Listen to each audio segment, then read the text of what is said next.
बात करने के लिए लॉगिन करें www.astrotak.com। आपके हाथ की लकीरों में अगर चंद्रमा समस्या दिखा रहा है तो पक्की तौर पे समझिए कि आपकी कुंडली में भी दिखाएगा। हाथ की रेखाएं और कुंडली एक ही इंडिकेशन देती हैं। तो आप ये मत सोचिए कि आपकी कुंडली में चंद्रमा गड़बड़ है तो हाथ में अच्छा होगा, ऐसा संभव नहीं है। दोनों बराबर मात्रा में चलेंगे और दशाओं के हिसाब से हाथ की रेखाएं ऊपर नीचे होती रहेंगी। क्या करें अगर हाथ में चंद्रमा गड़बड़ है, मुश्किल दिखा रहा है? सुबह उठकर सबसे पहले अपने दोनों हाथों की हथेलियों को देखिए। कनिष्ठिका उंगली में अपने हाथ की सबसे छोटी उंगली में एक मून स्टोन या एक मोती पहन लीजिए। वैसे अगर हाथ की लकीरों में चंद्रमा गड़बड़ हो तो मून स्टोन पहनना बहुत फायदेमंद होता है। हल्की सुगंध का, हल्की खुशबू का नियमित रूप से प्रयोग करें। सुबह स्नान करने के बाद हल्की सुगंध का इस्तेमाल करें।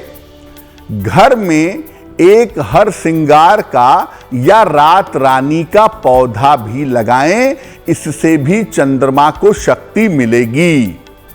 गले में एक तुलसी की माला अगर आप धारण करें तो इससे भी आपको लाभ होगा, इससे भी आपकी समस्याएं दूर हो जाएंगी।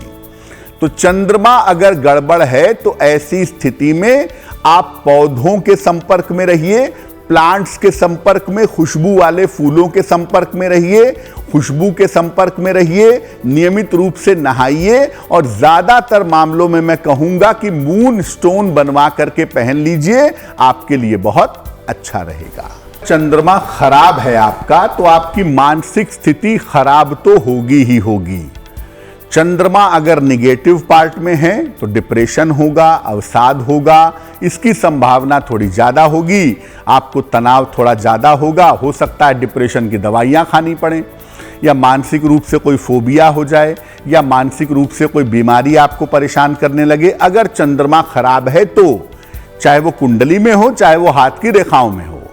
तो चंद्रमा अगर आपका खराब है तो महीने में एक बार पूर्णिमा आती है।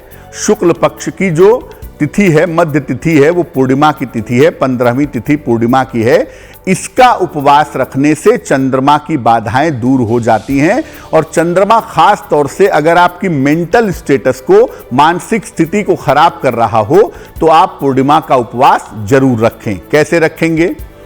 दिन भर केवल जल पीजिए, लिक्विड लीजिए या फल खाइए, और रात में जब चंद्रमा निकल जाए तो जल में सफेद फूल डाल करके चंद्रमा को अर्घ दीजिए, चंद्रमा को जल दीजिए। इसके बाद भगवान शिव की पूजा कर लीजिएगा। और रात के भोजन में आप केवल मीठी और सफेद चीज खा सकते हैं, जैसे खीर खा सकते हैं, दूध रोटी खा सकते हैं, दूध पी सकते हैं। मीठी और सफेद चीज रात में खाई जाती है। पूजा समाप्त करने के बाद जब आप चंद्रमा को जल दे लेंगे, भगवान शिव की पूजा कर लेंगे, तो रात में मीठी और सफेद चीज खाएंगे। दिन में केवल फल और जल का सेवन करेंगे। और जब आप पूर्णिमा का उपवास रखते हैं, इसका मैक्सिमम फायदा अगर चाहते हैं तो केवल लिक्विड लीजिएगा। केवल लिक्विड लेकर के अगर आप पूर्णिमा का उपवास रखते हैं, आपकी मानसिक स्थिति बहुत मजबूत, बहुत बेहतर होनी शुरू हो जाएगी। उससे आपको लाभ अवश्य ही होगा। और चंद्रमा डिप्रेशन पैदा करता ही है। अगर आपको डिप्रेशन है, मानसिक अवसाद है, किसी तरह का फोबिया है, पक्के तौर पे मान के चलिए बिना कुंडली देखे हुए भी कि आपका चंद्रमा खराब है।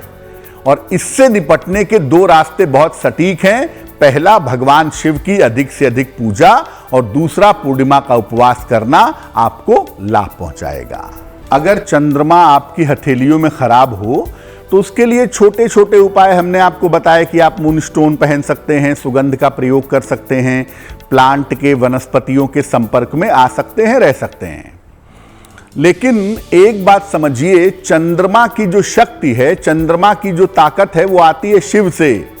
शिव को चंद्रशेखर भी कहते हैं, शशांक शेखर भी कहते हैं, सुधांशु शेखर भी कहते हैं, क्योंकि शिव ने चंद्रमा की रक्षा की। और चंद्रमा की रक्षा करने के लिए शिव ने चंद्रमा को अपने मस्तक पर धारण किया। तो जब भी आपको चंद्रमा से संबंधित समस्या परेशान कर रही है, कुंडली में चंद्रमा खराब हो या हाथ की रेखाओं में चंद्रमा खराब हो, आप चंद्रमा के लिए भगवान शिव की पूजा करिए। नियमित रूप से 1 लोटा जल भगवान शिव को चढ़ाइए।